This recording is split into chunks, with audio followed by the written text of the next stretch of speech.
ಅಂಟಿ ತಿಂದರು ಸುಮ್ಮನೆ ಹೋಗಣ್ಣ ದುರ್ಗಗಾನನ್ನ ಸುಮ್ಮನೆ ಹೋಗಣ್ಣ ಅಲ್ಲೇ ಬಣ್ಣಣ್ಣ ಸುಮ್ಮನೆ ಹೋಗಣ್ಣ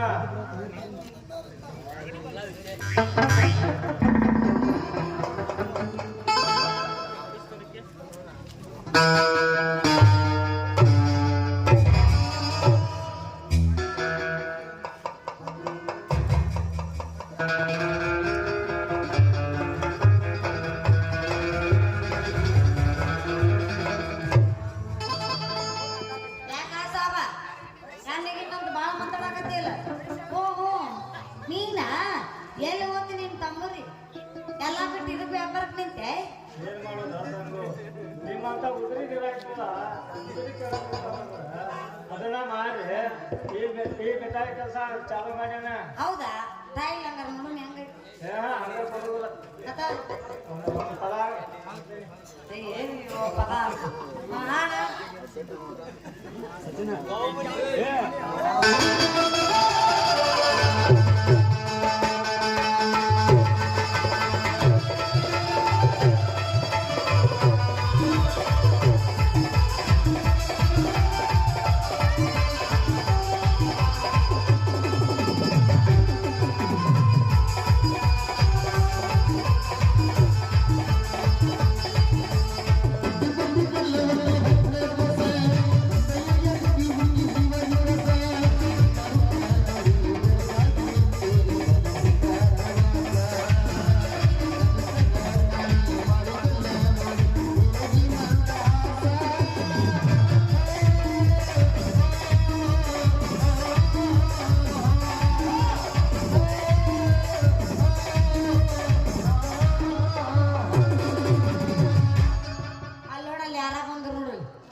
ಗಿಳಿಮರಿಯಂತಿರುವ ಚಿಕ್ಕ ಮಗಳು ಸಿಂಗಾರ ರೂಪದ ಸಂಗಿ ಯಾರ ಅಂಜಿಕೆಲ್ಲವೇ ಸ್ವಚ್ಛಂದವಾಗಿ ಏನಾದರೂ ಉಪಾಯ ಮಾಡಿ ಜೀವನದಲ್ಲಿ ಒಮ್ಮೆಯಾದರೂ ಧರಿಸಿ ಸರಸವಾಡಲೇಬೇಕು.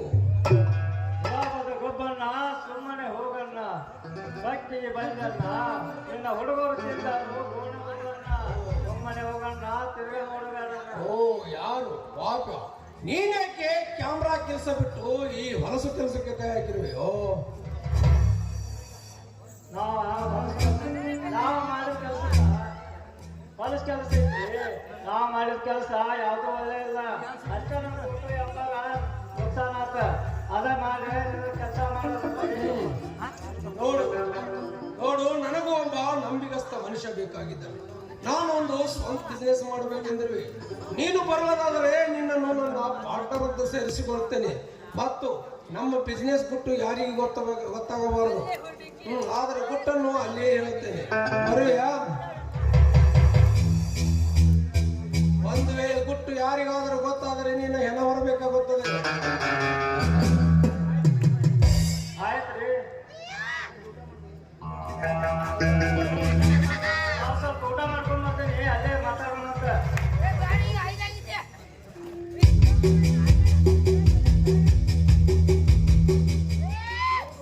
ಹೋಗಲೇ ಬೇಕು ನನ್ನ ಮಗನೇ. ನನ್ನ ಹೆಣ ಹೊರಕ ನಾನೇನು ಬಕ್ರ ಅಲ್ಲ, ದಾಡಿ ಬಾಸ್ಟರ್. ನಾ ಬಂದ ಉದ್ದೇಶ ಮೊದಲ ನಿನ್ನ ಮನೆಯ ನೀನಾಗು ನಿನ್ನ ಮುಂಗುಸಿ ಅನ್ನು ನೀನೇ ನೀನಾಗಿ ಮನೆಯನ್ನು ಸೇರಿಸಿಕೊಂಡೆಯ. ಇನ್ನು ಕೇವಲ ಅರ್ಧ ಗಂಟೆಯಲ್ಲಿ ನಿನ್ನನ್ನು ಹಿಡಿದು ಸರ್ಕಾರಕ್ಕೆ ಒಪ್ಪಿಸದಿದ್ದರೆ ನನ್ನ ಹೆಸರು ಶಿವೋಳು ಇನ್ಸ್ಪೆಕ್ಟರೇ ಅಲ್ಲ.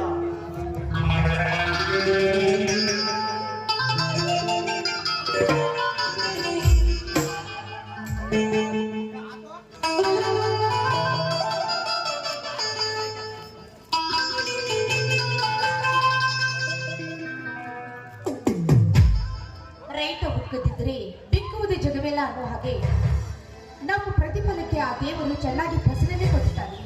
ಬೆಳೆದು ನಿಂತಿರುವ ಜೋಳದ ಪೈರು, ಹಕ್ಕಿ ಪಕ್ಷಿಗಳ ಚಿಲಿಪಿಲಿಗಾರ, ಇಂಥ ತುಂಬಿದ ಮಡಿಲನ್ನು ನೋಡ್ತಾ ನಿಂತರೆ ಮನಸ್ಸಿಗೆ ಒಂದು ರೀತಿ ಸಂತೋಷವೂ ತಂದಿದೆ.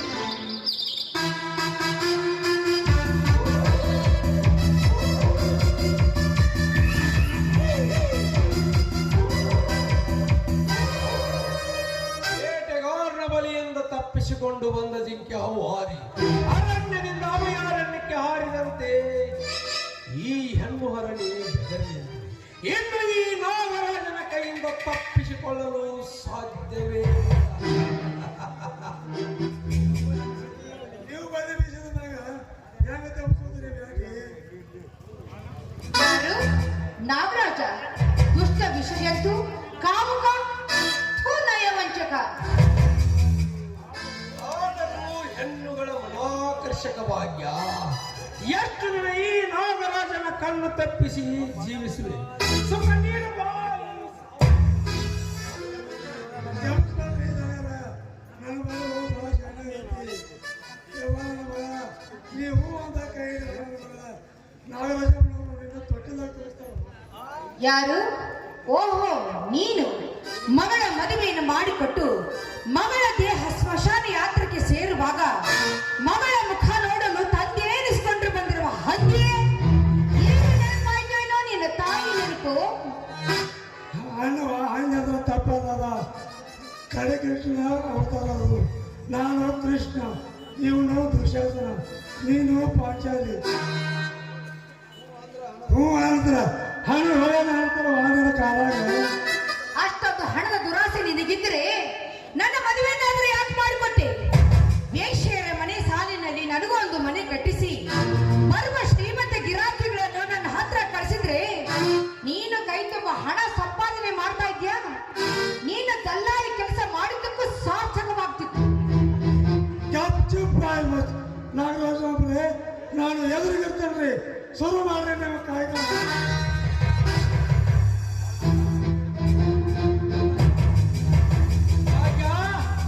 ಮರ್ಯಾದೆಯಿಂದ ಗಿಡದ ಮರಿಗೆ ಬಂದು ಸುಖ ನೀಡುವೆಯೋ ಅಥವಾ ಬೆತ್ತಲೆ ಹೊತ್ತೊಯ್ಯಲು?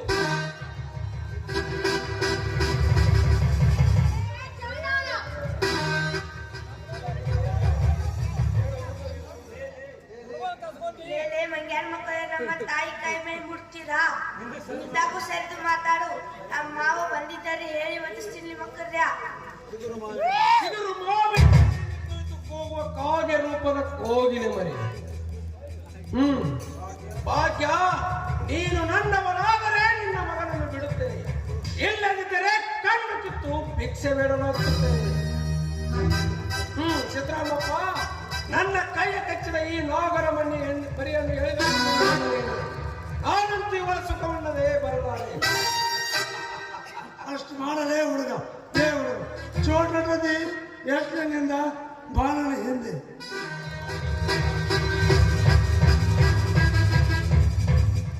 ಅಮ್ಮ, ನನ್ನ ಪ್ರಾಣ ಹೋದ್ರೂ ಚಿಂತೆ ಇಲ್ಲ.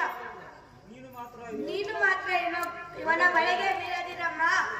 ಮುಂದೆ ಎಂದೋ ಒಂದು ದಿನ ನೀನು ಹಬ್ಬ ಕೂಡಿ ಬಾಳಿದಾಗ ನನ್ನಂತ 16 ಭಾರತ ಪುತ್ರರನ್ನು ಹಡೆಯಬಹುದಮ್ಮ. ಬಿಡೋ, ನನ್ನ ಕೈ ಬಿಡು. ಶಿಶಿ, ಚಿಕ್ಕಪ್ಪ, ನಿಮಗೆ ಬೇಡವಾದ್ರೆ ನಾವು ಈ ಊರನ್ನೇ ಬಿಟ್ಟು ಹೋಗುತ್ತೇವೆ. ಆದ್ರೆ ದಯವಿಟ್ಟು ನನ್ನ ಮಗುವನ್ನು ಮಾತ್ರ ಏನು ಮಾಡಬೇಡಿ. ನಿಮ್ಮ ಕೈ ಮುಗಿದು ಬೇಡಿಕೊಳ್ತೀನಿ. ಭಾಗ್ಯ, ಶಶಿ ಎಂದರೆ ಸೂರ್ಯ. ಆ ಸೂರ್ಯನಿಗೆ ನಾವು ಅಡ್ಡಕ್ಕೆ ಬಂದು ಮುಸುಕದಂತೆ ನನ್ನ ಕೈ ಕಚ್ಚಿದ ನಿನ್ನ ಮಗ ಬದುಕಬಹುದು. ನೀನು ನನ್ನವರಾದರೆ ನಿನ್ನ ಮಗುವನ್ನು ಬಿಡುತ್ತೇನೆ, ಇಲ್ಲದಿದ್ದರೆ ಕಣ್ಣು ಕಿತ್ತು ಭಿಕ್ಷೆ ಬೇಡವಚ್ಚುತ್ತೇನೆ. ನೀಚ, ಚಿಕ್ಕಪ್ಪ ಅಂತ ಕರೆದರೂ ಕೂಡ ನಿನಗೆ ಸ್ವಲ್ಪ ಆದ್ರೂ ಕರುಣೆ ಎಂಬುದೇ ಇಲ್ವೇ? ಮಗಳ ಜೊತೆಗೆ ಸಂಭೋಗ ಮಾಡುವ ನೀಚರ ನೀವು.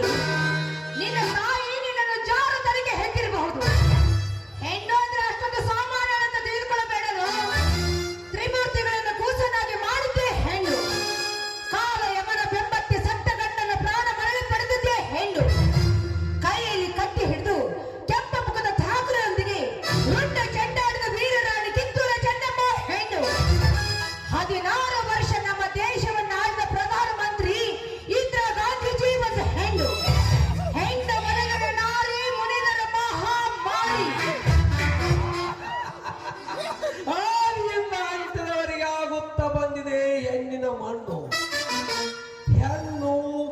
ಪುರುಷನ ಉಪಭೋಗದ ವಸ್ತು.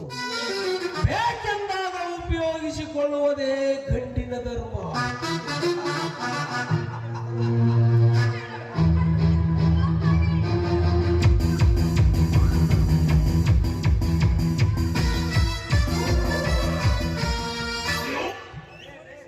ಲೇ ಬೇಕಪ್ಪ ನಿನ್ನ ಮಗನೇ, ಮಾನ ಮರ್ಯಾದೆ ಸ್ವಲ್ಪ ಆದ್ರೂ ಇದೆಯಾ? ಮನೆಯಲ್ಲಿ ಅಕ್ಕ ತಂಗಿ ಹೆಂಡತಿಲ್ಲದ ಪರದೇಶಿ ಮುಖ ನೋಡ್ರಿ ಹೇಗಿದೆ, ಮಾರವಾಡದ ಮಚ್ಚೆ ಹಾಗೆ. ಏ ಯಾರು ನೀನು? ಓಹೋ, ಮನೆಯ ಮಾಲೀಕನ ಕಣ್ಣು ತಪ್ಪಿಸಿ ಹಾಲು ಕುಡಿಯಲು ಬಂದ ನೀನೊಂದು ಕೊಳ್ಳಬೆಕ್ಕ, ಪರದೇಶಿ. ಪರದೇಶಿ ಪರದೇಶಿ ಅಲ್ಲ, ನಿನ್ನಂತ ರಾಕ್ಷಸರನ್ನು ತುಶಿಲಿನಿಂದ ತಿಳಿದು ಅವಳನ್ನು ರಕ್ಷಿಸಲು ಬಂದ ಪರಮೇಶ್ವರ. ನನಗೆ ರಕ್ಷಣೆ ತರ ಹೋಲಿಸುವೆಯಾ? ಬೆಕ್ಕಾದರೂ ತನ್ನ ವೈರಿಗೆ ನಾಚಿದರು ನನ್ನ ನರಕ ಸಿಗಲಾರದು ಎಂದು ಬುದ್ಧಿ ಕಲಿಸಿದ ಪಾಠ ನಿನಗಿನ್ನೂ ಚೆನ್ನಾಗಿ ಗೊತ್ತಿಲ್ಲ. ಮರ್ಯಾದೆಯಿಂದ ಹಿಂದೆ ನೋಡದೆ ಮುಂದೆ ತೊಲಗು. ಈಗ ಹೋಗುತ್ತೇನೆ ಪರಮೇಶಿ. ಇನ್ನರ್ಥ ಗಂಟೆಯಲ್ಲಿ ನಿರ್ಣಯನ ಪರದೇ. ಅಣ್ಣ, ಅವನನ್ನು ಸುಮ್ಮನೆ ಬಿಡಬಾರ್ದಾಗಿತ್ತು. ಆ ಪಾಪಿ ನನ್ನ ಮಗನನ್ನು ಅಪಹರಿಸಿಕೊಂಡು ಹೋಗಿದ್ದಾರೆ. ಏನ್ ಮಾಡುತ್ತಾರೋ ಏನಣ್ಣ? ನಿನ್ನ ಮಗವನ್ನು ಅಪಹರಿಸಿರಿ.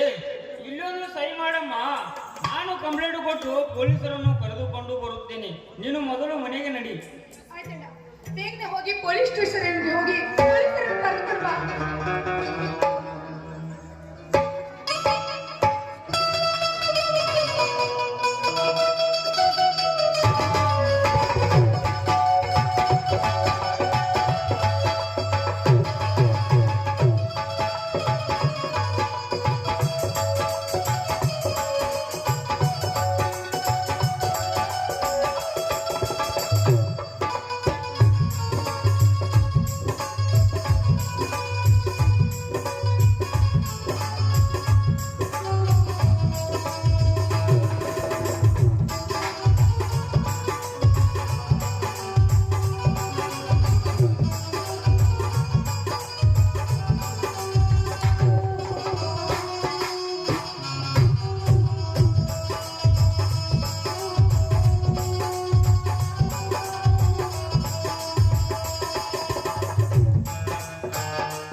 ಇಡುತ್ತೇನೆ, ಆದರೆ ಈಗಲ್ಲ. ನಿನ್ನ ತಾಯಿಯ ಶೀಲ ಸುಖ ಉಂಡ ಮೇಲೆ ಎಲ್ಲಿದ್ದರೂ ಬರಲೇಬೇಕು. ನಿನ್ನಮ್ಮ ನನ್ನ ತೋಟಕ್ಕೆ ಆಸರ ಪಡೆಯಲು. ಭಗತ್ ಸಿಂಗ್, ಭಗತ್ ಸಿಂಗ್, ಈ ನನ್ನ ಕೈ ಕಚ್ಚಿದ ಈ ನಾಗರಿ ಮರಿ ಬದುಕಿರಬಾರದು. ಇದರ ಹಲ್ಲು ಮುರಿಯಬೇಕೆಂದಿದ್ದೇನೆ.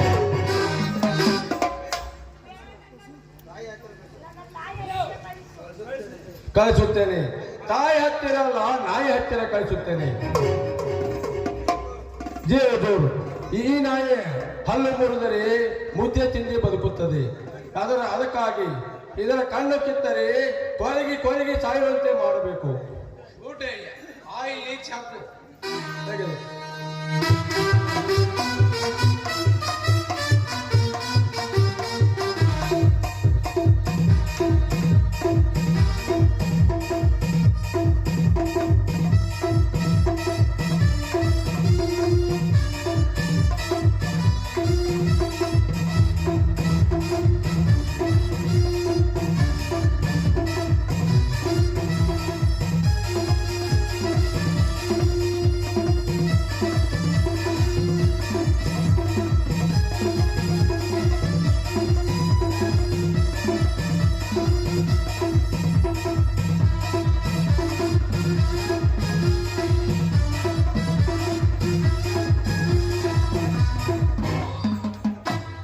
ಸಿದ್ರಾಮ, ಮುಗಿಯಿತು ಇಂದಿಗೆ ನಿನ್ನ ಕಥೆ.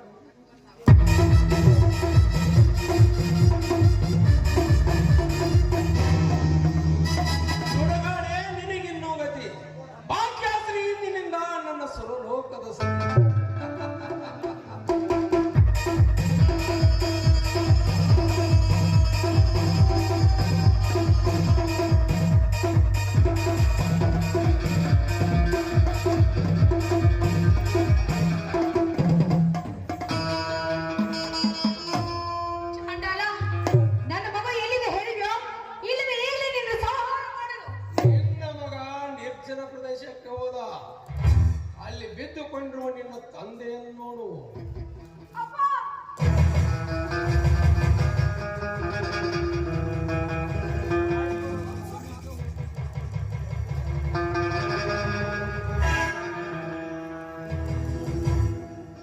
ನಿಜ, ನನ್ನ ಮಗನನ್ನು ಇದೇ ರೀತಿ ಕೊಂದು ಬಿಟ್ಟಿಯೇನೋ ಚಾಡಾಲ?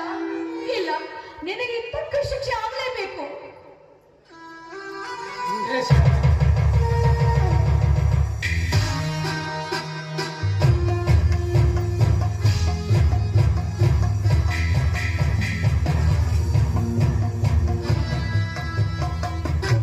ನಮ್ಮ ಹುಲಿಯ ಮೇಲೆ ಕೈ ಮಾಡುವಷ್ಟು ಬಂದಿದೆ ಗುಲಾಬಿಗೆ.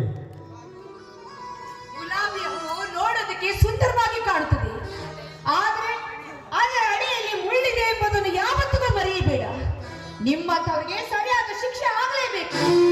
ನನ್ನ ಮಗನನ್ನು ಹಾಗೂ ನನ್ನ ತಂದೆಯನ್ನು ಕೊಲೆ ಮಾಡಿದೆಯಲ್ಲ, ನಿನ್ನನ್ನು ಕೊಲೆ ಮಾಡದೆ ಬಿಡುವುದಿಲ್ಲ.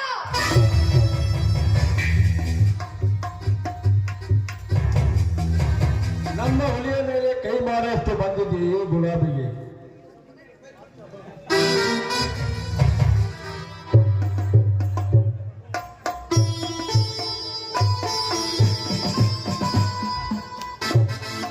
ಸರ್ ಸರ್, ಇವನೇ ನಾಗರಾಜ್. Welcome inspector, welcome. ಬರೀ ಇನ್ಸ್ಪೆಕ್ಟರ್ ಅಲ್ಲ, ಇನ್ಸ್ಪೆಕ್ಟರ್ ಸೋಮಶೇಖರ್. ಬನ್ನಿ, ಕುಳಿತುಕೊಳ್ಳಿ. ಕುಂದ್ರಲು ಬಂದಿಲ್ಲ ನಾಗರಾಜ್. ಅಂದರೆ ಭಾಗ್ಯ- ಇವತ್ತು ವಯಸ್ಸು ಬಂದಿರುವೆ. ಯಾವ ಕಾರಣಕ್ಕೆ? ಭಾಗ್ಯಶ್ರೀ ಕಂಪ್ಲೇಂಟ್ ಕೊಟ್ಟಿದ್ದಕ್ಕಾಗಿ. ಸರಿ, ಬಂಧಿಸಬೇಕಾದದ್ದು ನನ್ನಲ್ಲ. ಮೊದಲು ಸುಳ್ಳು ಕಂಪ್ಲೇಂಟ್ ಕೊಟ್ಟು ತನ್ನ ತಂದೆಯನ್ನು ಕೊಲೆ ಮಾಡಿರೋಲ್ಲ ಆ ನಿನ್ನ ಅತ್ತಿಗೆ, ಅವನಿಗೆ ಏನು ಹೇಳುವೆ ಇನ್ಸ್ಪೆಕ್ಟರ್? ಹೌದೇನಮ್ಮ? ಹೌದೇನಮ್ಮ, ನಿನ್ನ ತಂದೆಯನ್ನು ನೀನೇ ಕೊಲೆ ಮಾಡಿದೆಯಾ? ಕೊಲೆ ಮಾಡಲು ಬಳಸಿದ ಚಾಕುವನ್ನು ಕೈಯಲ್ಲಿ ಹಿಡಿದು ನಿಂತಿರುವಾಗ ಇದಕ್ಕಿಂತ ಹೆಚ್ಚಿನ ಸಾಕ್ಷಿ ಬೇಕೆ? ಬೇಕಾದರೆ ತಿಳಿದುಕೊಂಡ ವ್ಯಕ್ತಿಗೆ ನರಳುತ್ತಿದ್ದಾನೆ, ಎಬ್ಬಿಸಿ ಕೇಳಬಹುದು. ಪೊಲೀಸರ ಬೇಗನೆ ಇವನನ್ನು ಆಸ್ಪತ್ರೆಗೆ ಸಾಗಿಸಿ. ಮೊದಲು ಇವನನ್ನು ಅರೆಸ್ಟ್ ಮಾಡಿ. ಮೈದುನ, ನಾನು ನನ್ನ ತಂದೆಯನ್ನು ಕೊಲೆ ಮಾಡುತ್ತೇನೆನಪ್ಪ. ಇಲ್ಲ, ಇವನೇ ನನ್ನ ತಂದೆಯನ್ನು ಕೊಲೆ ಮಾಡಿದ್ದಾನೆ. ನಾನು ನನ್ನ ಮಗನನ್ನು ಹುಡುಕುತ್ತಾ ಇಲ್ಲಿಗೆ ಬಂದೆ. ಅಷ್ಟರಲ್ಲಿ ನನ್ನ ತಂದೆ ಚೀರಿದ ಸಪ್ಪಳ ಕೇಳಿತು. ಹೊಟ್ಟೆಯಲ್ಲಿರುವ ಚಾಕುವನ್ನು ಕಿತ್ತುಕೊಂಡಿದ್ದೇನೆ. ಇಷ್ಟೇ.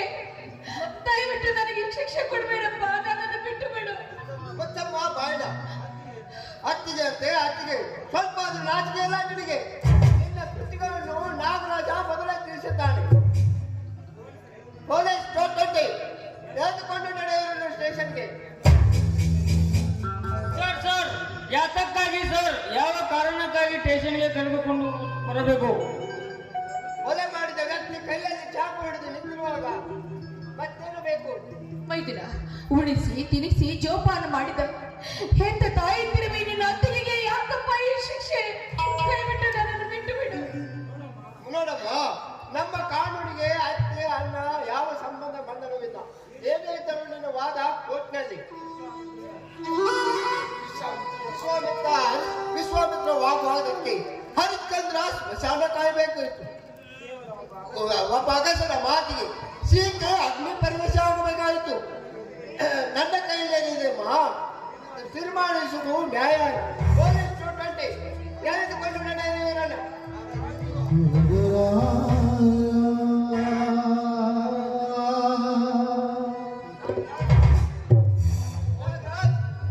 ನೀವು ಕೂಡ ಸ್ಟೇಷನ್ಗೆ ಬರಬೇಕು.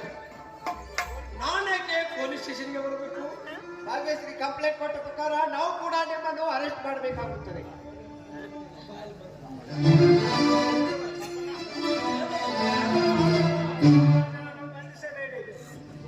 ಬಂಧಿಸಿಬೇಡ.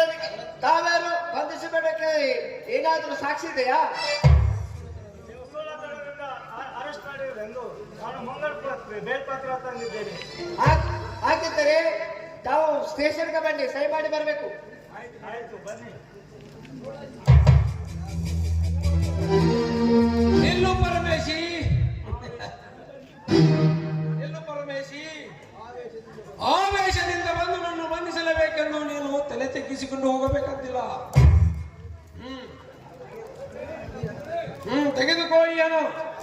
ಈ ಕೇಸಿನಲ್ಲಿ ನೀನು ಲಾಯರ್ ಆಗಿ ವಾದಿಸುತ್ತಿದ್ದರೆ ಅಷ್ಟೇ ಸಾಕು.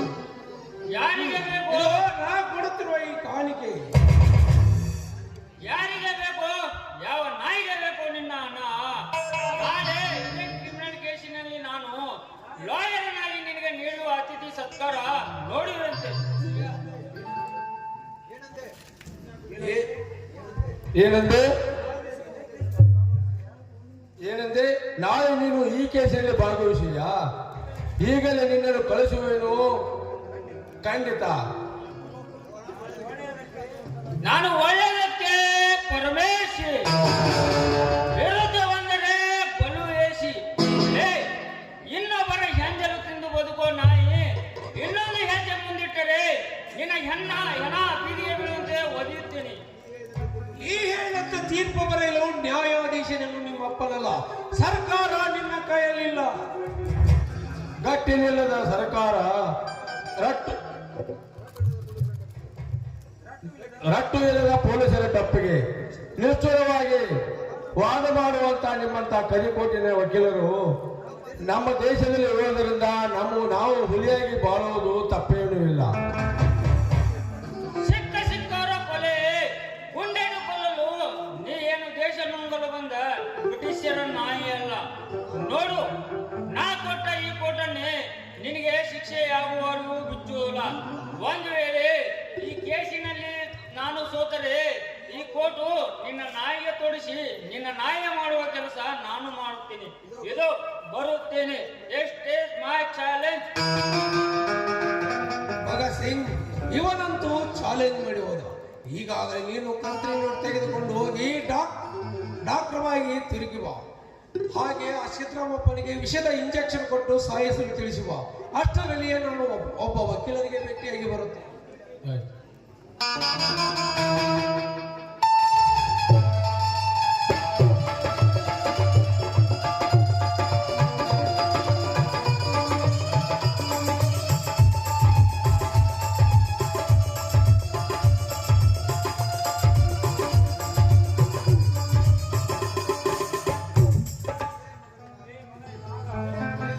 ಮಗನೇ ನಾಗ, ನೀನು ಈಗ ಬಂದಿದ್ದು ಒಳ್ಳೆಯದು ಆಯಿತು.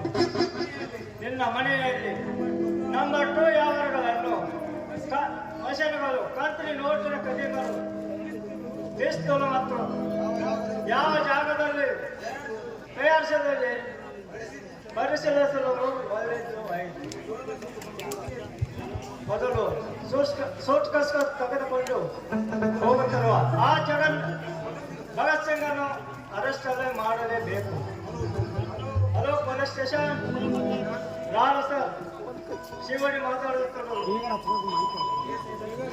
ಸಾಹೇಬ್ರೆ,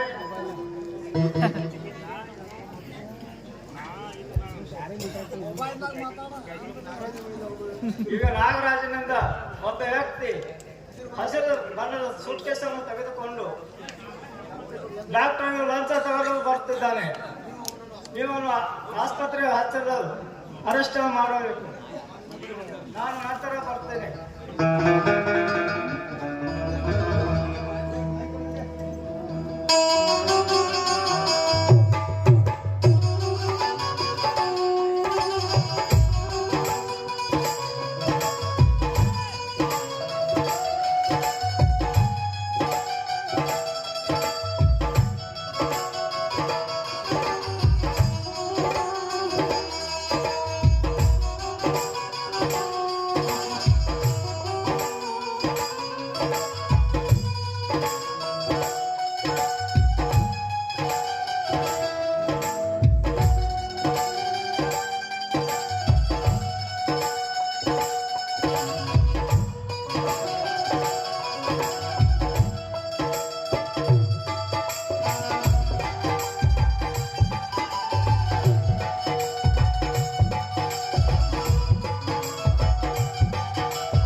ಹಲೋ.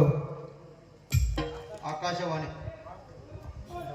ವಾರ್ತೆಗಳು ಓದುತ್ತಿರುವವರು ಬ್ರಹ್ಮಪುತ್ರ. ಜಿಲ್ಲಾ ಪಂಚಾಯತ್ ಚುನಾವಣೆ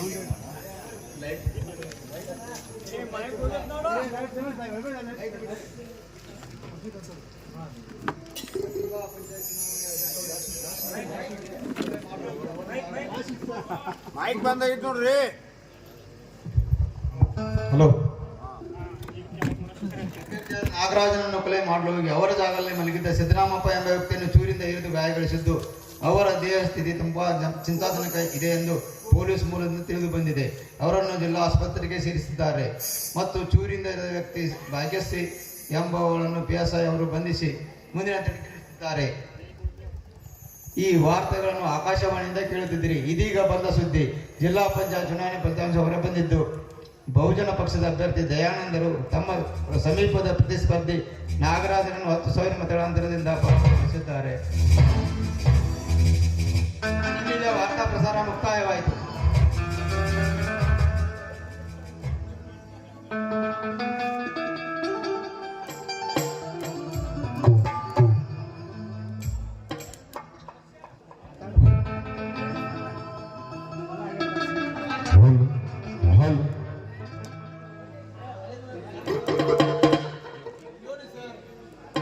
ನೋಡಿ ಸರ್, ದೇವರು ಕೊನೆಗೂ ನಮಗೆ ಜಯ ತಂದ. ನಡೆಯಿರಿ, ಆಫೀಸಿಗೆ ಹೋಗೋಣ. ಪಕ್ಷದ ಕಾರ್ಯಕರ್ತರಿಗೆ ಧನ್ಯವಾದಗಳು ಅರ್ಪಿಸಿ ಭಾಷಣ ಮಾಡುವಂತೆ.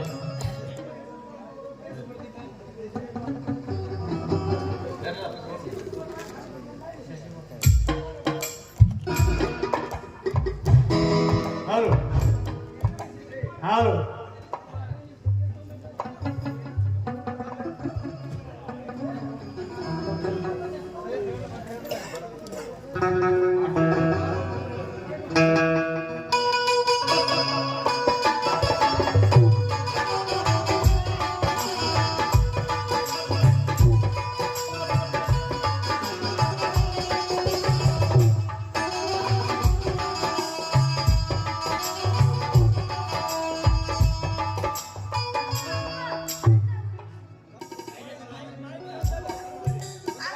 ಅಮ್ಮ ಕಣ್ಣು ಉರಿಯುತ್ತಾರೆ.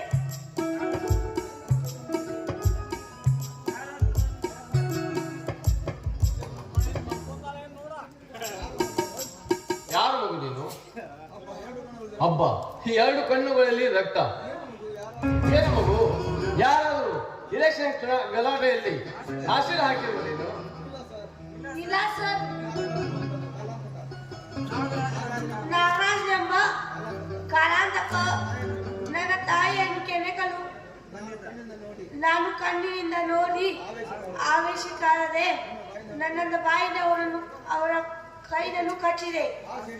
ಆ ಸಿಟಿಗೆ ಅವನು ನನ್ನ ಕಣ್ಣನ್ನು ಕಿತ್ತಿದ್ದಾನೆ. ಅಮ್ಮ ಅಪ್ಪ ಕಣ್ಣು ಕಣ್ಣು. ಪಾಪ, ಇಂಥ ಮುಕ್ತ ಮಗುವಿನ ಕಣ್ಣು ಕೇಳಲು ಅವನ ಮನಸ್ಸಾದರೂ ಹೇಗೆ ಬಂತು? ಪರಮೇಶಿ, ನೀನು ಅರ್ಜೆಂಟ್ ಆಗಿ ಮಗುವನ್ನು ಕರೆದುಕೊಂಡು ಹೋಗಿ ಹಾಸ್ಪಿಟಲ್ಗೆ ತೋರಿಸು. ಡಾಕ್ಟರ್ಗೆ ಸರಿಯಾಗಿ ಟ್ರೀಟ್ಮೆಂಟ್ ಮಾಡಲು ಹೇಳು. ನಾನು ನಂತರ ಬಂದು ಅದ್ರ ಬಿಲ್ ಕೊಡ್ತೇನೆ. ಹಾಗಾದರೆ ನೀವು ಆಫೀಸಿಗೆ ನಡೀರಿ ಸರ್, ನಾನು ಮಗುವನ್ನು ಅಡ್ಮಿಟ್ ಮಾಡಿ ಬರುತ್ತೇನೆ.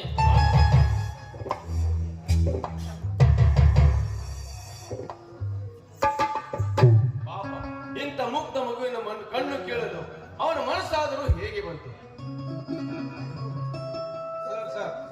ಸರ್, ಈ ಸುಟ್ಕೇಸ್ ಅನ್ನು ಹಿಡ್ಕೊಳ್ಳಿ. ನಾನು ಇಳಿಯುವಾಗ ಲಗೇಜ್ ಅನ್ನು ಬಿಟ್ಟು ಬಂದಿರ್ತೇನೆ. ಲೇಟ್ ಆದರೆ ಬಸ್ ಹೊರಡುತ್ತದೆ. ಸರ್ ಪ್ಲೀಸ್ ಸರ್, ಈ ಸುಟ್ಕೇಸ್ ಅನ್ನು ಹಿಡ್ಕೊಳ್ಳಿ. ಬೇಗ ಬಂದೋಡಪ್ಪ. ಪಾಪ, ಇವನ ಭರವಸೆಯಲ್ಲಿ ಬಸ್ ತಪ್ಪುವುದಾದ್ರೂ ಏನು? ಆಫೀಸ್ಗೆ ಹೋಗಿ ಯಾರಾದರೂ ಕಳಿಸಿದ್ರಾಯ್ತು.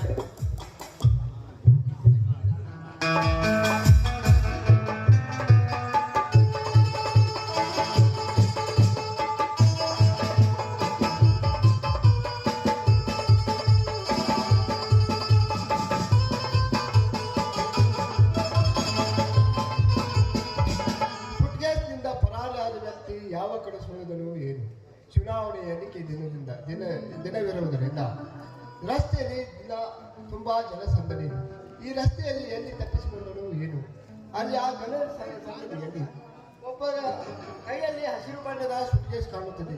ಅವ್ರ ವ್ಯಕ್ತಿ ಯಾರೇ ಆಗಿರಲಿ, ಅವ್ರು ಹೇಗೆ ಇರಲಿ, ಅವರನ್ನು ಬಂಧಿಸಿ ದೇಶಕ್ಕೆ ಒಯ್ಯದೇ ನಮಗೆ ಕೆಲಸ.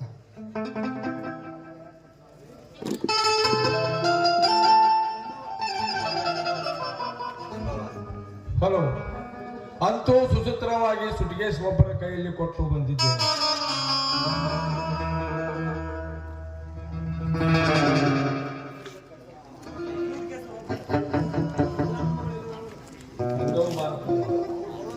ಸಿದ್ದರಾಮಪ್ಪನ ಮಗಳು ಸಂಗವ್ವ ಈ ಕಡೆ ಬರ್ತಿದ್ದಾಳೆ, ಬರ್ಲಿ ಬರ್ಲಿ.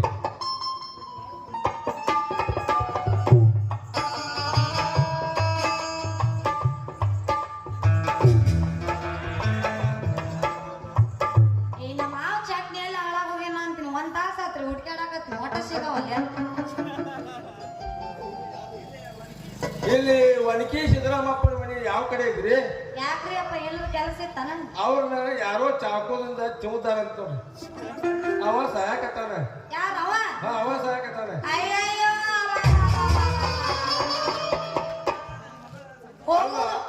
ಹೋಗೋದು ಹೋದ ನಿಮ್ಮ ಮೌನ. ನನ್ ಮ್ಯಾಗ ಒಂದ್ ಸ್ವಲ್ಪ ಅಕ್ಕಿ ಕಾಳ ಹಾಕಿರ ಸಾಯ್ಲಿಲ್ಲಲ್ಲ. ಅಲ್ರಿ, ಈ ಪರಿ ಹೇಳ್ಬೇಕೈತ್ರ ಅವ್ರು ನಿಮ್ಗೆ ಏನಾಗ್ಬೇಕ್ರಿ? ನಾನು ಸಣ್ಣ ಮಗಳು, ನಮ್ಮ ಅಪ್ರಿ ಅವ. ಹಾಗಾರ ದೌಡ್ ಬೇರೆ ಅವ್ರು ಸಾಯಕತ್ತಾರ. ಇವಾಗೆಲ್ಲ ಒಂದು ಪಾಪೆ ಮುಗಿದ ಮೇಲೆ ಬರ. ನಂಗೂ ಅಳದಾಗ್ತದೆ ನೋಡ್ರಿ. ಬಾರ ಬಾ. ಯಾವಾಗ್ಲೂ ಕೇಳ್ತಿದ್ದಿಲ್ಲ, ಸಂಗಿ ನಿಮ್ಮ ಅಪ್ಪ ಯಾವ ನಿಗಿರ್ತಾನ, ಸಂಗಿ ನಿಮ್ಮ ಅಪ್ಪ ಯಾವ ನಿಗಿರ್ತಾನ ಅಂತ ಕೇಳ್ತಿದ್ದಿಲ್ಲ. ಈ ಸಾಕತ್ತಾನ ಅಂತ ನೋಡ. ದೌಡ್ ಬರ್ರಿ, ಹಂಗ ದೌಡ್ ಬರ್ರಿ. ಹಂಗಾದ್ರೆ ಮುಖ ನೋಡಕ ಸಿಗೋದಿಲ್ಲ ನಿಮ್ಗ ಅವಂದ. ಹೌದಾ? ಹಾ, ಬಾರ ನೋಡಕ್. ಸಂಗು, ನೀ ಮುಂದೆ ನಡಿ. ಮತ್ತ ನಾ ಒಂದ್ ಸ್ವಲ್ಪ ರೊಕ್ಕ ತಗೊಂಡು ಬರ್ತೇನೆ. ಹಿಂದಿನ ಬಸ್ಸಿಗೆ ಬರ್ತೇನೆ, ನೀವು ನಡ್ರಿ. ಬರ್ರಿ ಬರ್ರಿ, ದೌಡ್ ಬರ್ರಿ.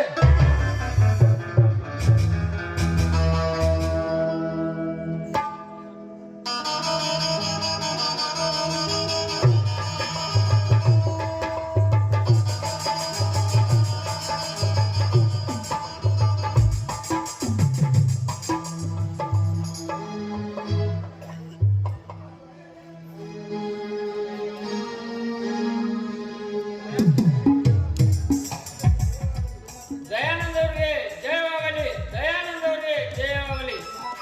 ಜಿಲ್ಲಾ ಪಂಚಾಯಿತಿಗೆ ಆಯ್ಕೆಯಾದ ವಿಕ್ಟರ್ ದಯಾನಂದ ಅವರು 4 ಮಾತುಗಳನ್ನು ಹೇಳಬೇಕೆಂದು ಪ್ರಜೆಗಳ ಪರವಾಗಿ ಕೇಳಿಕೊಳ್ಳುತ್ತೇನೆ. ಮಹಾಜನಗಳೇ, ಅಣ್ಣ ತಮ್ಮಂದಿರೇ ಹಾಗೂ ಪ್ರಿಯ ಮತಾರ ಬಂಧು ಭಗಿನಿಯರೇ ಮತ್ತು ಸ್ವತಂತ್ರ ಪಡೆದ ಭಾರತದ ಪ್ರಜೆಗಳೇ, ನೀವೆಲ್ಲ ನನಗೆ ಮತ ನೀಡಿದ್ದಕ್ಕಾಗಿ ನಮಗೆಲ್ಲ ಹುಟ್ಟುಪೂರ್ವಕ ಧನ್ಯವಾದಗಳು. ಹಾಗೂ ಈ ಕಾರ್ಯಾಲಯದ ಮುಂದೆ ಹಾರುತ್ತಿರುವ ತ್ರಿವರ್ಣ ಧ್ವಜವೇ ನಮ್ಮ ರಾಷ್ಟ್ರದ ಸಂಕೇತ. ಸ್ವಾತಂತ್ರ್ಯ ನಂತರ ಲಾಲ್ ಬಹದ್ದೂರ್ ಶಾಸ್ತ್ರಿ ಅವರು ನಮ್ಮ ರಾಷ್ಟ್ರದ ಬೆನ್ನೆಲುಬು ಬಂದು ಹಾಗೂ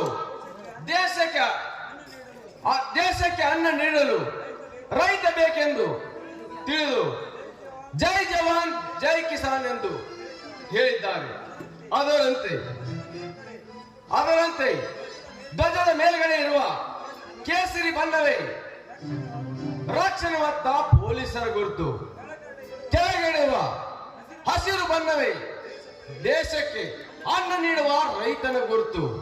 ಆದರೆ ನಮ್ಮ ದೇಶದ ಪ್ರಜೆಗಳಿಗೆ ಸಂವಿಧಾನ ತಿದ್ದುಪಡಿ ಕಾಯ್ದೆ ಕಾನೂನು ಸೌಲಭ್ಯ